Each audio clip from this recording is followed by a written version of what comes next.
Ajit Doalji, Surya Prakashji, and my dear friends. I have a little speech which is prepared from the like an academician. I have been also a teacher in political science, teacher of law. So I don't want to read this speech. I only want to make a few remarks here and there. First of all, I would like to thank Mr. Ajit Doal for having invited me. But as I entered the hall, I am feeling a little nervous because the kind of audience, I normally don't face. I can face the shouting MPs, but not intellectuals like you.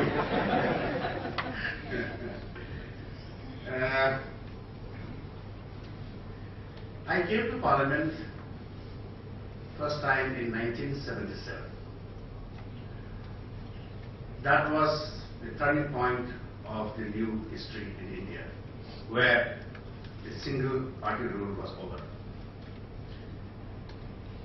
Since then, I have been in Parliament for 30 years. And in a normal course, 30 years in Parliament means you would have been elected 5 times, 5-year tenure. But in this 30 years time, I was elected 9 times, not 8 times, but 9 times. That speaks volumes about the functioning of our parliamentary democracy, where 5 elections were to be held, 9 elections were held. This is not happening only in Parliament. It is happening in many assemblies in the country. So instability has become the order of the day. 30 years in Parliament, though I personally enjoyed thoroughly because I had seen and heard and worked with so many eminent parliamentarians. Jyotirmay Basu, Indrajit Gupta, Pilo Modi, Vajpayee, Mr. Advani, Mr. C.M. Stephen, so many of them. Professor N.G. Ranga, Y.P. Chauhan, Jagjivan Ram, George Fernandez, B.P. Singh. These are such prominent and veteran parliamentarians. We used to enjoy. There's so much of cordiality, so much of discipline, so much of seriousness in debates, and so much of wit. Today you don't find also such things in the Parliament. I tell you one small incident where Jagjivan Ram, as a railway minister, introduced free railway travel for the spouse of the members of Parliament.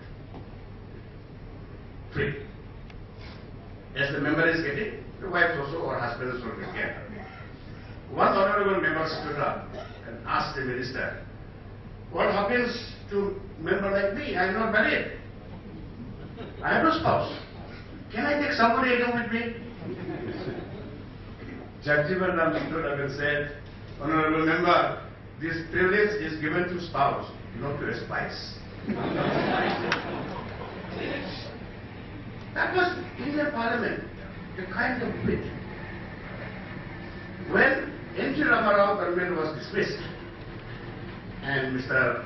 Suresh Kashyap was the Secretary General at that time, by Governor Ramda, there was a hue and cry in Parliament demanding for a statement from the Prime Minister. So Prime Minister Indira Gandhi came and apologized, saying that, frankly speaking, I did not know what had happened in Andhra Pradesh. In fact, she said, I came to know it through teleprinter. Those days it was teleprinter, you know. You know what Indrajit Gupta said? He stood up and said, Mr. Speaker, sir, I don't mind if the Prime Minister is lying. What I'm afraid is he is speaking the truth. If the Prime Minister of this country did not know that N.T. Rama Rao government has been dismissed, who is doing this issue? That kind of very brief, you know, in few minutes, in few seconds, so many things can be said in the Parliament. And it's so lively. But today, you don't find it. I don't have to say it. We are all witness to what is happening in Parliament. It is no more a functioning Parliament. It is no more a speaking Parliament. It is no more a debating Parliament. It is just a shouting Parliament. Just shouting Parliament. Shouting is more now. When I was Speaker, of course, I did not yield. I used to allow the members to go on shouting. I had seen 10 speakers standing over the Parliament. And my role model was Sanjeev Reddy. Sanjeev Reddy used to just keep quiet. He wouldn't react to what members of Parliament were saying. Some speakers would be, okay, 5 minutes shouting and they adjourn the House. Members of Parliament go to the Central Hall, have a glass of lassi, Italy vada, a cup of milk, and become strong, energetic, come back and go on shouting.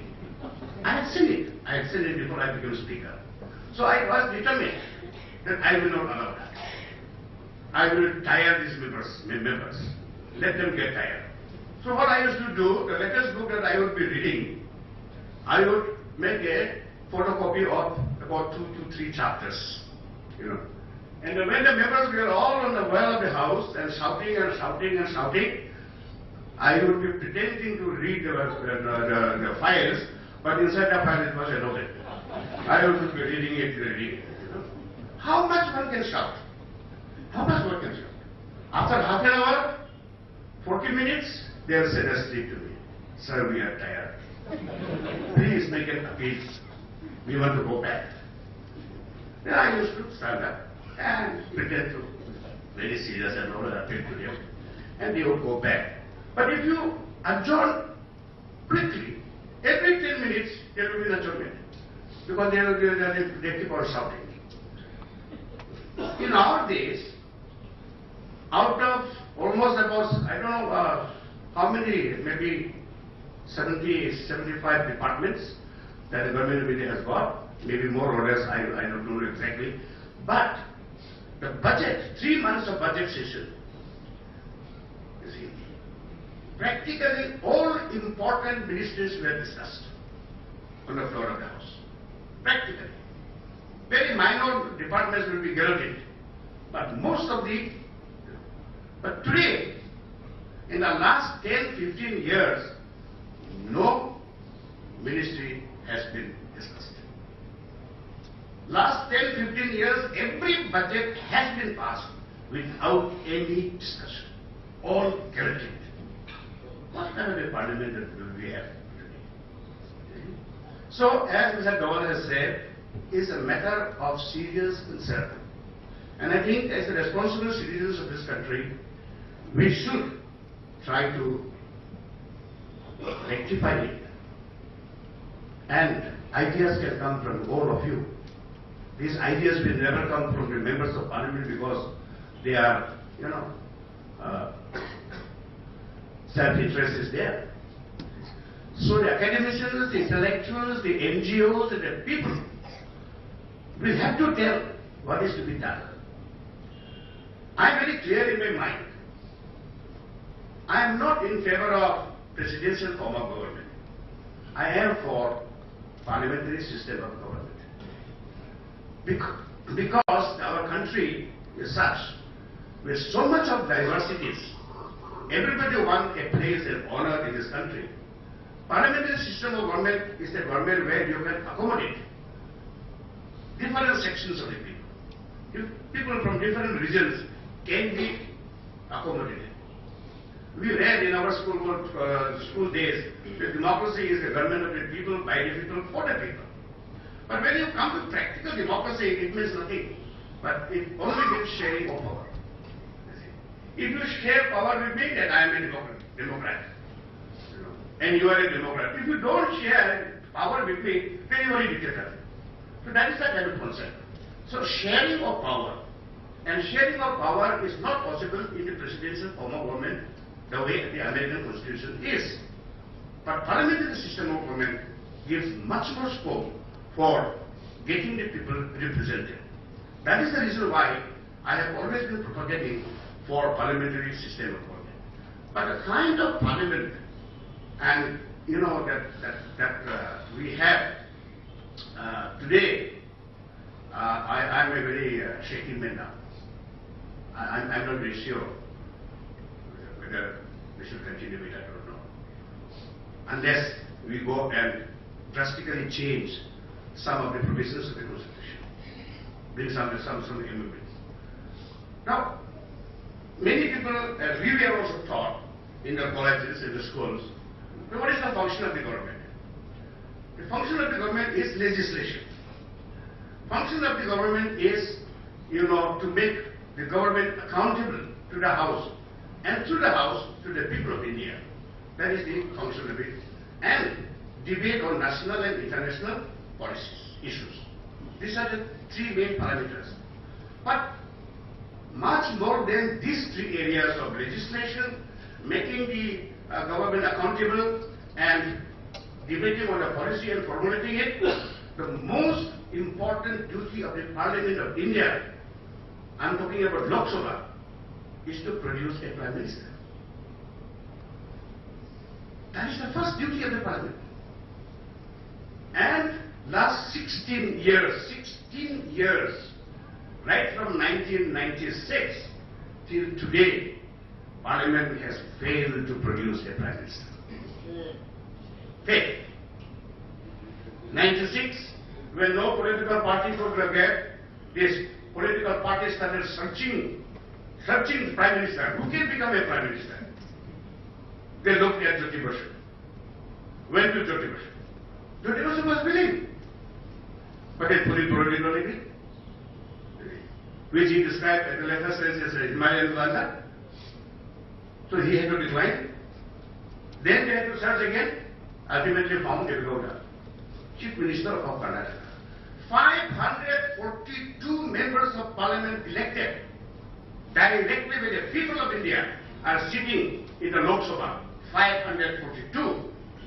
And none of them were qualified to become Prime Minister of India. Is it parliamentary democracy?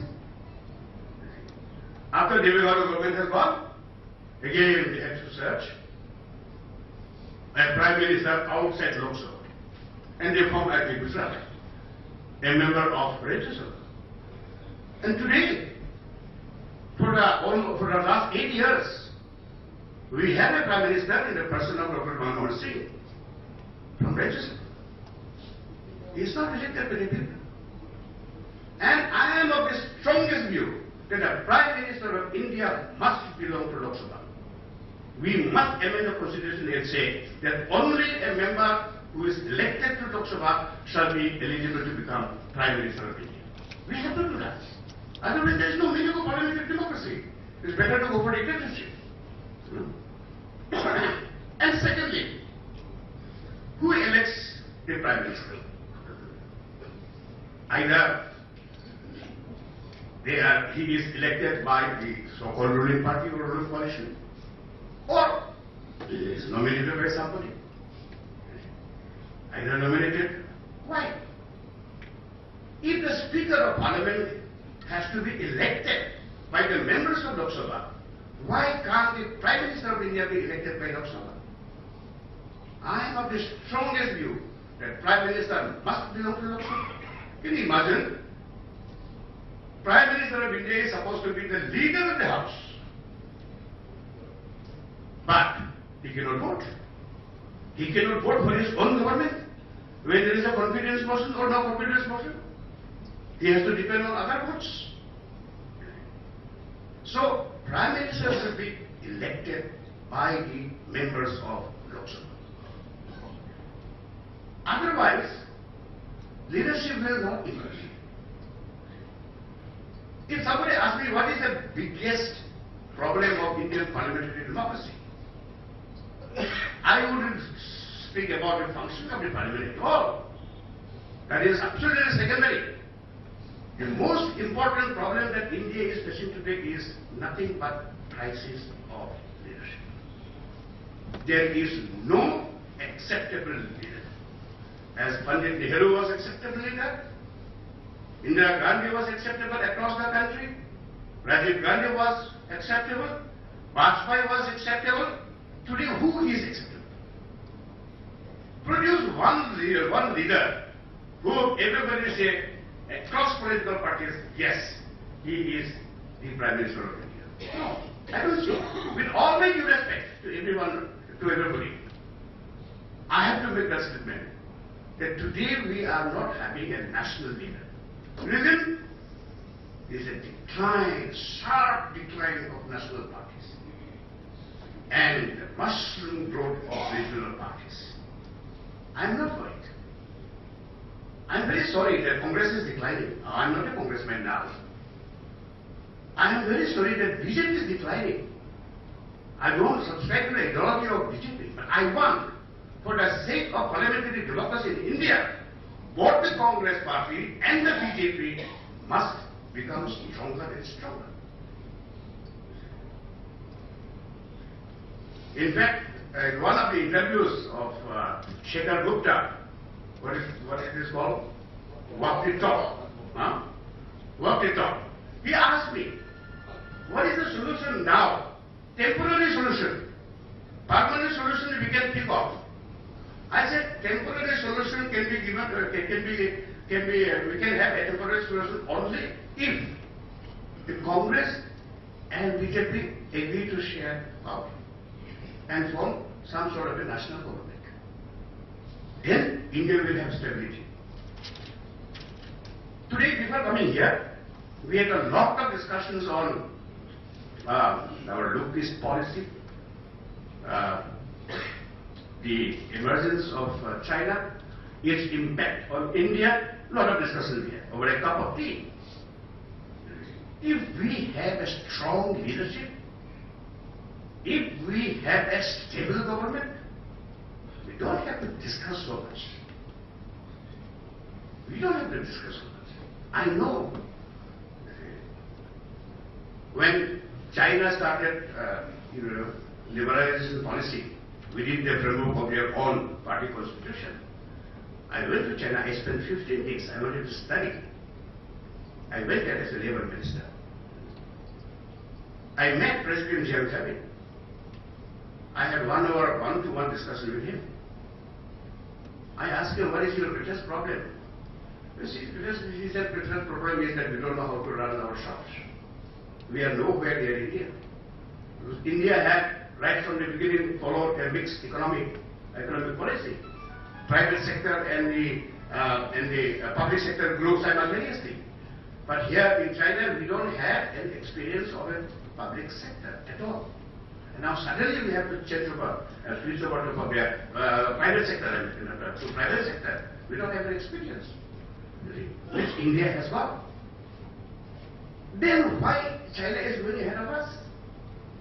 If we are superior to China, in having a constitution, in having a parliamentary democracy, in having so much of brain, on whose brain even the whole of Europe and America and the world have to depend, why are we backward then? Why should we spend so much of money on the threat of some neighboring countries? Somewhere something is wrong, and we have to become stronger. I was speaker only for how many? 18 months. Many people thought, but because 18 months was so hectic, everybody thought I was speaker for 5 years. I was not. I was only for 1.5 years exact. 18 months I was the speaker of Indian Parliament. 18 months, how many for no confidence motions were moved in Parliament? 5 times. 5 times in 18 months, confidence and no confidence. I really do not understand why, from where and how. I think Dr. Vimarsha will be able to answer this question. A confidence motion is required. Why? I know that the principle is the Council of Ministers should be collectively responsible to the House. But is it necessary that he has to prove his majority? Unless somebody challenges, why should he be voted for? I don't agree. There is no need to have confidence motion in Parliament, not at all. I would appeal to the future presidents of this country to think about it very seriously. And because of this confidence motion, government will fall. You see? Like Vajpayee government had fallen twice because of confidence vote. And no confidence vote, like Germany, I have mentioned it in my paper. Germany, if there is a no confidence motion, it has to be accompanied by a proposal of an alternative prime minister. An alternative prime minister has to be instantly elected. You see? Against the government. Why can't we do that? You see? We go midterm poll. How many midterm polls? In 30 years of my life in Parliament, I was to, 5 times I would have been contesting the election. I have contested 9 times. Imagine the expenditure. Poor people like us, there are so many rich people who can afford it. But, it means so much of loss to the nation. These are a few things I thought I will share with you, and maybe a little bit of discussion if you want, or question and answer maybe. And I request Mr. Lover to treat this paper as read, and on. So with this few comments, if you have any specific questions pertaining to the functioning of the Parliament, I will be more than happy to share my views on those issues.